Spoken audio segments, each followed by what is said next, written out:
Welcome to the latest edition of This Racing Life, and here's what's coming up. The racing TV cameras travel to the legendary Greystoke Stables in Cumbria to catch up with Nicky Richards ahead of the spring festivals and to discuss his stable stars, both old and young. We meet Bill Watt, the man behind the company that supplies hurdles and fences to a whole host of the country's racecourses and training establishments. And finally, I travel to the state-of-the-art North Yorkshire base of Phil Kirby to see how spring festival preparations are going for his stable stars.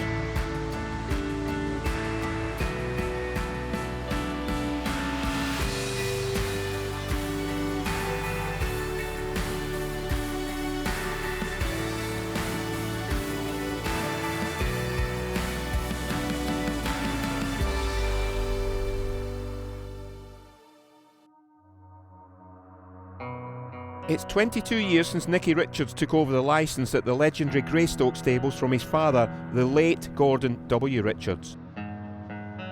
13 years young, Simply Ned is simply everyone's favourite at Greystoke. Ridden work every morning by his trainer, the close bond is there for everyone to see. He's done us proud and that's it. He's took them all on. And he's still in good form as a teenager? Yeah, he's in grand enough nick. You know, yeah, he's absolutely fine.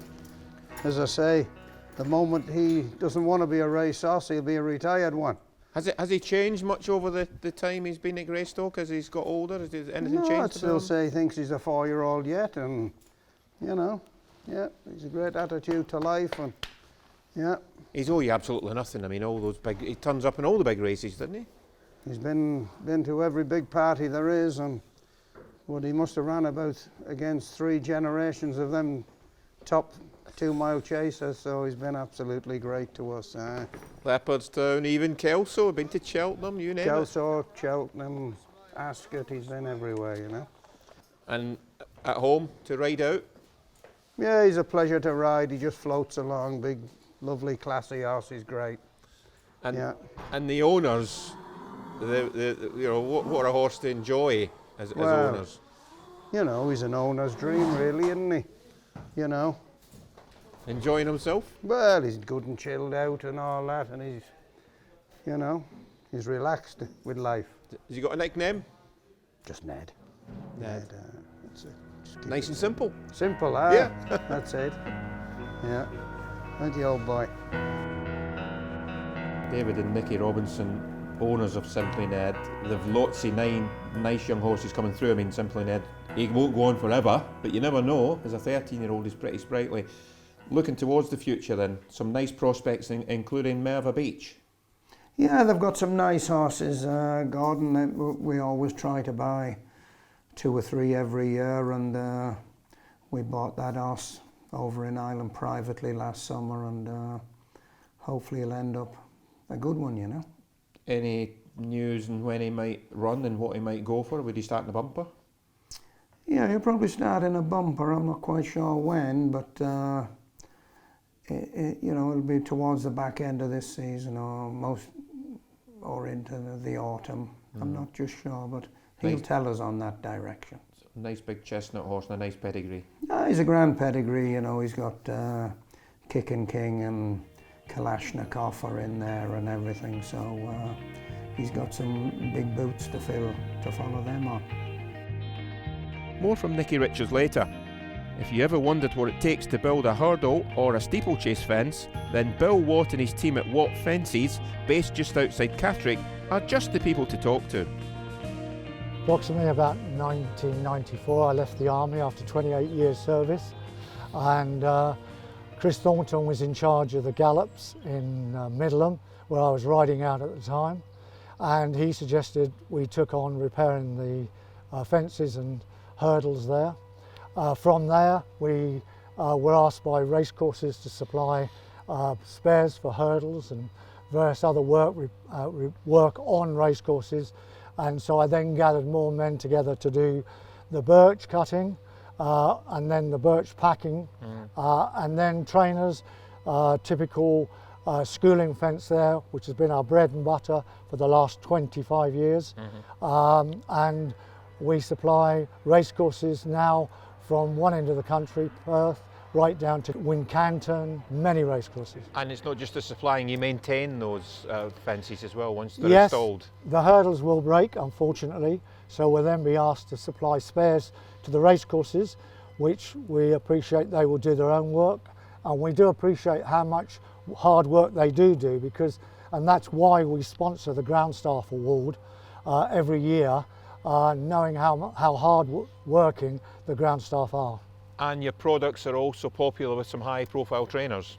Yeah, across the country again, different requirements. Some are just birch, some are complete parts of schooling fences, and then we work moving on now to plastic birch with people like Paul Nichols and Emma Lavell's just recently had double-sided hurdles, and locally to us, Phil Kirby would have a lot of our equipment from hurdles, fences, rubber type hurdles, which a lot of the trainers like to cut the maintenance down. Bill's workshop manager Adrian Dring is a joiner by trade. With 13 years service at Watt Fences, Adrian is just the man to show me what it takes to make a hurdle. This is what we start with. Tell us more about what sort of wood it is. This is just literally an ash plank that comes pre-cut to us in this size, ready for us to take down from obviously the plank size to obviously make the stock material for making hurdles. Which comes down to one of these crossbars? Yeah, literally. So what we'll do, we will cut it through on the rip saw, bring it down to this size. That will go over obviously to the next piece of equipment, whereby what we'll do is set it to and get round edges on it. This is an ash leg, so again in its raw format it comes to us as a 3x2, which we will then cut down to size. We will take the head off it, we will then route the edges again to make them all nice and round, and then mark up ready for mortising. When it's made up to hurdle, that will be in the ground, which will hold the rest of the frame, the bars, the birch, depends on obviously the front, a padded front, and this is where we'd mortise it here. So with the wooden hurdle frame made, you now just add the birch and protective padding. Once the frame's completed, assembled, the padding needs to go onto the legs. Adrian will show you how this is put together. While he's putting that on, you can see another rubber cap on the top, which again helps the ground staff when they're knocking it in with the sledgehammer, and also is further horse welfare should the horse hit the top of the hurdle. Padding across the top as well, I see. Yeah, that's more a lighter weight padding. That's more for when the pad goes on, it's got something to hold round, and should the bar ever break, it will keep it in place. Yeah, and a little bit of additional stuff down the bottom? Yeah, which would be painted to match the rest of the colour.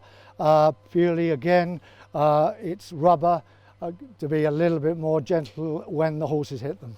This is a traditional birch. The first hurdle was introduced in 1821 and had 5 flights, and I think it was on a racecourse somewhere now near Bristol. That has been in existence since then in different shapes and format of the actual timber. The birch and the takeoff board, there wouldn't have been any padding then, but you can see where we've advanced to now with what has been a traditional hurdle for the last 25 years. Now we move to what is the present and indeed likely to be the future, a completely different type of covering here, Bill. So explain what this is and just how much safer it seems to be now. As regards the frame, it's very much identical to the traditional birch hurdle, other than the 1-foot pad which is attached to the frame and has now been trialled and is on 13 racecourses in the UK and 1 racecourse in Ireland. And this progression seems to be taking place slowly. Obviously there's a cost factor involved, but more point coming out of this particular change is the horse safety as regards the horses hitting it and not coming away with superficial injuries which they would get off the natural birch. As you can see, it is a high density rubber product, and it will be damaged, but it will take time to be damaged over a number of races and then to be replaced in due course. More from Watt Fences later. Phil Kirby moved into his current base at Green Oaks Farm in 2016, a matter of minutes away from Catterick Racecourse. In just 6 months, Phil, wife Pippa and their loyal and dedicated team set about transforming a near derelict farm into a state-of-the-art training complex. We've trained in the training centres, which I enjoyed, and I found it, you know, a nice place to train. But being here and all on our own, we can do what we want when we want. If we want to ride out very early or very late, we can. It's just a lovely place to be. But when you first saw this place and came to this place, it was a lot different to the way it looks now. Yeah, it was just a derelict farm. There was no fences really in the fields. There was no gallop. The barns were all falling down. The house wasn't really great, and it's been put together now. It's a real nice, smart, proper racing yard. There's a mile altogether of gallop. There's a 4 furlong oval with a 4 furlong spur off it, so we can do as much or as little as we like. We can go around the foot, you know, around the oval and do a mile if we want. Generally we do 6s on a normal day, but you know, if they're stuffy horses, we can do as much or as little as we like with them. Yeah, and schooling grounds as well. We've seen the watt fences, the watt obstacles. Yeah, there's 120 acres of grass, so there's plenty of places to put them, and the Bill Watts' fences have been great for us. He's only up the road, so he keeps them all trimmed and kept tidy for us, which has been a real big help. We do quite a lot of schooling with the young horses to get them going, and generally when they're going we just keep them ticking over. But on a normal day, the proper jumpers they'll do 3 6s on a normal day. But if like I said earlier, if they need a bit more work, we can do as much or as little as we want with them. We can go round the bottom and make a 6 furlong into a 2 mile gallop if we want. So it's really handy how we've set it out. And looking round the open barns, happy horses. Yeah, it was how we planned to do it. There's 4 barns, there's 15 stables in each barn. There's some outside stables as well. There's a rough barn at the end, which is for our foals and mares and all the young ones, and there's a couple in there that don't like being in stables that live together, so it's just a nice mix of everything. Yeah, and as I say, you weren't always in this game. I mean, you're farrier to trade. Yeah, I was a farrier to start with, which I enjoyed. I'm quite pleased I'm not doing it now, but I always felt that if things didn't quite work out with this, I could always go back shoeing, which has always given me plenty of confidence to do what we're doing. And you're a great one for finding homes for your retired horses as well. Yeah, it's one thing that we've actually made a big effort in doing. So everything that needs everything that comes to the end of its racing life, we always make a massive push to make sure it finds another home. It's something that Pippa spends a lot of time doing, and it's a bit stressful finding homes for everything, but it's something that we like doing. And is it true that back in an earlier life you rubbed shoulders with certain David Beckham? Tell us a story. I did. When I was younger, I was a half decent footballer, and I grew up in the youth team at Preston. And as I was finishing, he just actually came, and we trained with him anyway. But we've gone in different directions. Don't keep in touch. Not at all, not now. Looks as if the staff are all happy here as well, Phil. And what about the jockeys? A few of them riding out this morning. Yeah, we stick with we're very tight yard. We tend to use the jockeys that come and ride out in the yard. Like I said, Adam obviously got injured, so he's out of the game at the moment. But we've got Tommy Dowson, Sean Quinlan comes and rides out. Cole McCormack's here all the time. Ross Chapman. You know, there's a good bunch of lads, you know, coming in and riding out, which is a big help on work days. And there's some young lads coming through all the time, so we've got a real nice mix of, you know, young lads coming through and the more experienced lads here on a daily basis as well. In addition to training racehorses, Phil Kirby also has a small breeding operation within Green Oak Farm, and we met with some of the current crop of foals who, it seems, aren't very shy in coming forward, as our cameraman found out. When we first moved to the yard, we were a bit short on numbers, so we had to try and make a few quid, so we bought some mares and foals to try and sell on.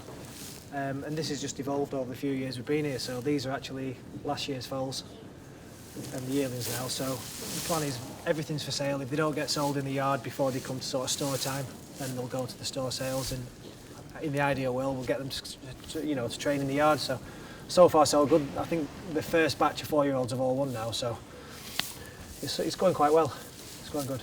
And there's 2 of them by Milan, and there's a Mondel East, a Night of Thunder, and there's a couple of Presentings and Marteline in the other barn. So the foals all the way through to 3-year-olds are all in here as well, so they're just mixed up in different quarters. So it's just something that's quite nice. We enjoy doing it, and it seems to be working. So this is out of Lady Buttons' half-sister, and he's by Spanish Moon, so he's bred to do the job, so hopefully we'll have a bit of luck with him going forwards. But he's a nice character, as you can see, so when he grows up, hopefully he'll be somewhere near Buttons's. Phil's wife Pippa is not only an accomplished horsewoman, assistant trainer and mother, but also a professional artist of the highest calibre. We spoke to Pippa about her work. I've been an artist since I left university. I did a lot in my early years. Since I've had the children and the racing's took over, it's took a back seat, but getting going again now and really enjoying it. She's just been the best thing that could have happened to us with the racing, and we've absolutely loved the journey of having her. So I've always wanted to do a picture for a while, and the time felt right to get one done. I've done the painting in oils. It's an oil on canvas, and took me probably 3 or 4 weeks to complete. And then what I've done here is I've produced some limited edition prints of it. So we're doing a 200 edition run of the picture, with part of the proceeds to charity. It's a charity in Cairo for really in need horses and donkeys. So it's been selling really well. It's been on our Facebook page and our website, so been pleased. And it's all going to be signed by Phil, Jane, Sean, Tommy, Adam and Jenny that rides her, and Sarah. So that was the aim, so everyone could just have a token if they were a fan of her, really. We saw earlier how to make a hurdle. Bill Watt now takes us through the process for producing steeplechase fences. We've moved inside and we can see a fence being constructed now. Framework slightly different, Bill, but what generally is going on behind us? This is a point-to-point fence, practically nearly finished. The packing of the back, the final stages going in, and the front to be finished off. It will be then cut and shaped. Yeah, and a section that's similar to a hurdle section, but slightly wider. Yeah, this particular frame is 8 foot wide, and that makes it easier on course. They only need 4 sections to cover a fence, and sometimes they might have to have 5 sections. It just depends on what stage of the course it is. And you can tailor these fences to sort of individual degrees of stiffness? Yeah, we like to leave that down the same as if we were sending a fence to a racecourse. Yeah. We like to leave that to the racecourse to decide how the final stages. We will cut it always bigger, because they will end up putting it in a hole and then tell us we've cut it too short. Yeah. We've learnt that over the years. Yeah. So we always cut to about 4.9, yeah, knowing that the racecourse cannot go below 4.6. Yeah. For point to point, it's slightly less, but in this case, this particular one is just about to be cut.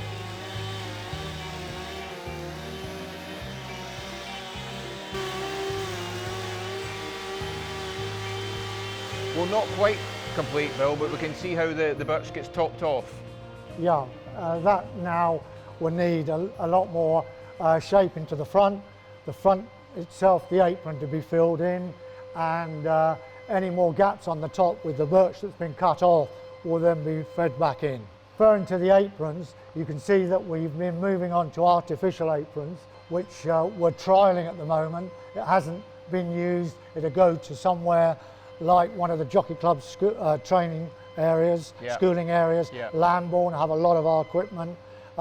This one is going to Epsom. This is a ditch with artificial birch in 3 rows, and again other products that trainers will have for the schooling grounds. For schooling grounds, such as the rubber or plastic birch. Yeah, these over here then, quite a variety of products then. I mean, it's a busy hive of industry in here. Yeah, well, you have to adapt to what the customer wants. In this instance, that's a single-sided. This one's a double-sided. The rubber is a double-sided. So their requirements very much have to be catered for the type of ground.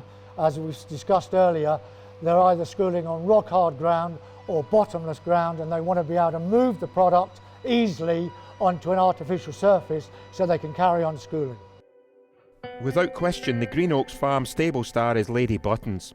She has her very own following on social media, her own branded scarves, and she even has her own solarium. She's been a star, and it's nice that we've had her since she was a foal, so it's we're in a nice position that we know her very well. We know everything about her really, and she's actually improving all the time. couldn't really got going without her, but you know, she's been a massive help to us. And I mean, listed winner at Doncaster twice, she's won a good race over fences as well. I mean, there's not a lot of difference in her rating, hurdles and fences. She's actually rated the same now. They've put her hurdle mark up to 150, so she's 150 hurdles and fences. I think just because she's such a good jumper of a fence, just sometimes plays in the favour at the lower level, but now she's at the top level, they all tend to jump really well, so I think now she's probably platted out that she's as good at either, I would think now. She's got a lovely character, she's really easygoing, she's a fabulous ride. She's very, very straightforward, to be honest. She makes your life easy. She had this thing about curling her lip when you put the bridle on her. Yeah, she usually does it every morning. Now the cameras are on and she's made me look a fool. But yeah, she curls her top lip up every morning when you put her bridle on. I don't know why, but it's just something she's done for a long time now.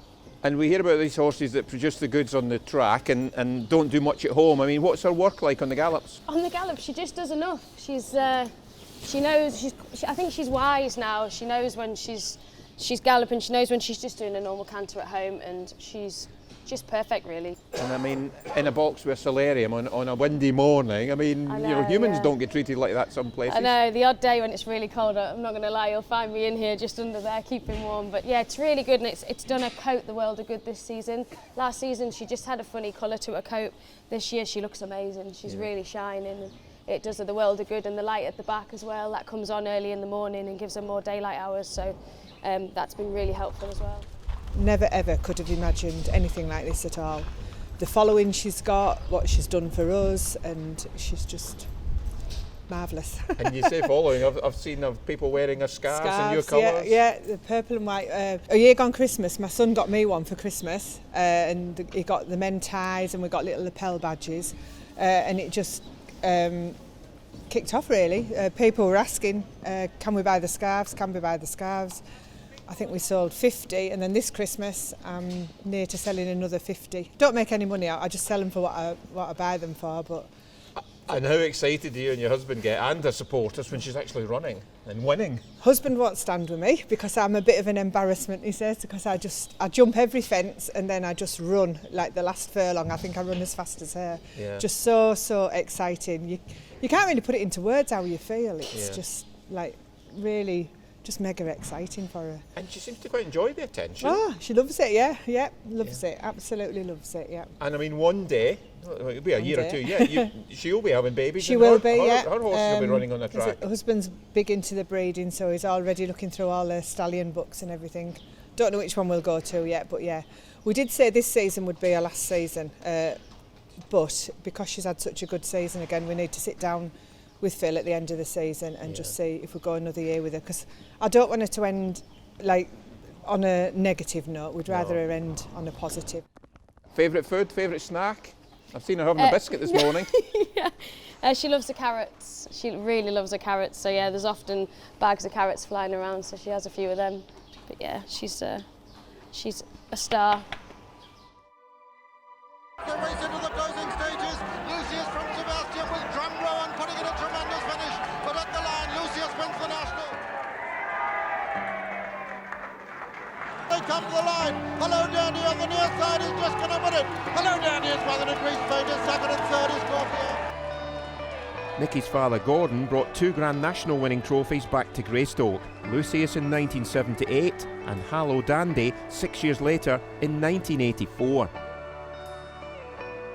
It's 11 years since Nicky's last runner in the Grand National, but the 2019 Scottish National hero taking risks has convinced Nicky he has the right attributes for the unique challenges Aintree presents.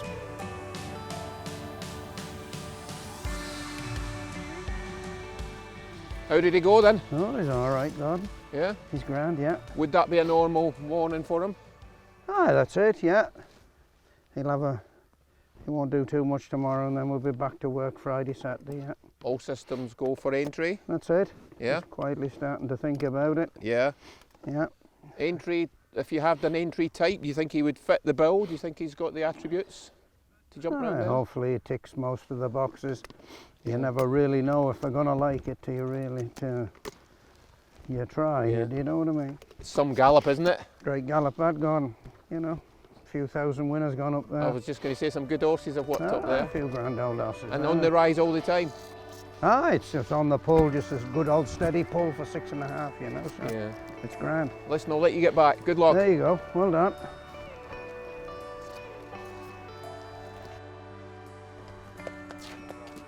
For years my mum had horses at Johnson's, flat horses, and I thought I wanted to have a horse for my little daughter and close to home, so I've known Nicky a long time and I was fancied having a horse local again. And your father's getting more involved. Well, yeah, it's a bit difficult there, so yeah, I tried to, well, it's a family horse, we say that, but he wasn't that keen on the national, thinks it's a big race.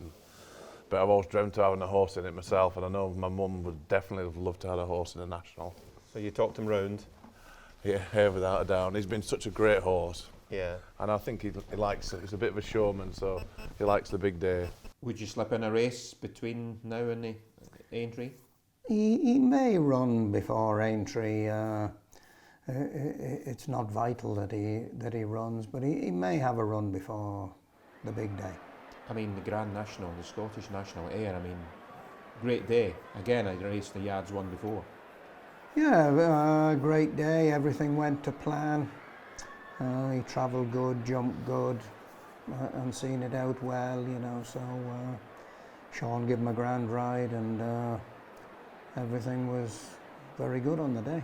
Father again didn't want it to go, so he didn't talk to me for about 2 weeks, so he eventually came round, and I think he enjoyed the day. And I wasn't there, I was away with my son in Italy racing, so it was just one of them things, but hopefully he'll be able to come good again. So, I mean, you went on site to enjoy the big day. Did you have a bit of a celebration even though you were in Italy? Well, we watched it on the internet with my son races cars, so the whole of the team were backed the horse that he was driving for, so we all watched it, so I couldn't speak afterwards, so got quite emotional. He won the rehearsal very well, stayed on very strong from the second last, and stamina won the day that day, you know. You don't know if a horse will take to those fences. Would you build an Aintree style fence here, or would you just wait until the day? No, there'll be probably 2 or 3 fences for him to have a look at, and hopefully he takes to them and enjoys it. You know, he's a good old experienced horse now, so you'd be very hopeful that he'll have a good go at them. Well, with Aintree being not too far away, you know, it was always one of them big events, and you go to with some of your pals and have a good day out, and it's like really the Cheltenham Festival, you know, similar big occasions. So, yeah, but I never ever thought, I'd never dreamt that we'd have a horse in it, so hopefully we'll get in there safe and sound. And we wish you well in the big race. Yeah, let's hope so. I'm sure if you get him round, he won't be far away. Lucius and Hello Dandy, as I mentioned, the winners from the yard trained by the boss, your late father. Can you remember much about those days? Yeah, I can remember both of them.